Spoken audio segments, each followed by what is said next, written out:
ਅੱਜ ਤਾਂ ਫਿਰ ਰੌਣਕਾਂ ਲਾਤੀਆਂ ਖੱਖਣ ਹੈ।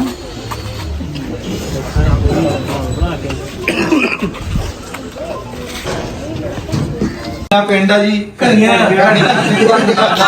ਨਾਸਰ ਕਸਾਣਾ ਸਾਹਿਬ ਦਾ ਇਸ ਕਹਾਣੀਆਂ ਨਾਸਰ ਕਸਾਣਾ ਸਾਹਿਬ ਦਾ ਦੇਖ ਰਹੇ ਤੁਸੀਂ ਆ ਪਿਛਲੇ ਪਾਸੋਂ ਦੇਖ ਰਹੇ ਤੁਸੀਂ ਨਾਸਰ ਕਸਾਣਾ ਤੁਸੀਂ ਸਿੱਧੇ ਹੋ ਨਾ ਕੈਮਰੇ। ਹਾਂਜੀ ਇਹ ਨਾਸਰ ਕਸਾਣਾ ਸਾਹਿਬ ਜੀ ਸਾਡੇ ਮੇਜ਼ਬਾਨ ਅਸੀਂ ਇਹਨਾਂ ਕੋਲ ਆਏ ਹਾਂ ਜੀ। ਨਾਸਰ ਢਿੱਲੋਂ ਸਾਹਿਬ ਬੈਠੇ ਹੋਰ ਵੀ ਬਹੁਤ ਬੰਦੇ ਬੈਠੇ ਜੀ। ਇਹ ਦਫ਼ਤਰ ਕੌਣ ਬੈਠਾ? ਸਟੀਲ ਦਾ ਬਟਨ ਸਟੀਲ ਦਾ ਬਟਨ ਜੀ ਉਹ ਪਿਆ ਇਹ ਦਫ਼ਤਰ ਹੈ ਜੀ ਨਾਸਰ ਕਸਾਣਾ ਸਾਹਿਬ ਦਾ। ਇਹ ਇੱਕ ਪਿੰਡ ਪੰਜਾਬ ਇਹ ਆਪਣਾ ਨਹੀਂ ਹੈਗਾ ਜੀ ਦਫ਼ਤਰ ਆਪਣਾ ਅੱਗੇ ਆ ਦਫ਼ਤਰ ਅੱਗੇ ਆਪਣਾ ਵੈਸੇ ਬੈਠੇ ਇਹ ਵੀ ਆਪਣਾ ਹੀ ਘਰ ਆ। ਤੇ ਇੱਕ ਪਿੰਡ ਪੰਜਾਬ ਦਾ ਨਾਸਰ ਕਸਾਣਾ ਸਾਹਿਬ ਜੀ ਇਸ ਟਾਈਮ ਗੋਜਰਾ ਤਹਿਸੀਲ ਗੋਜਰਾ ਜ਼ਿਲ੍ਹਾ ਟੋਬਾ ਟੈਕ ਸਿੰਘ ਉੱਥੇ ਅਸੀਂ ਬੈਠੇ ਆ। ਪਿੰਡ ਗੁਣੀਆਂ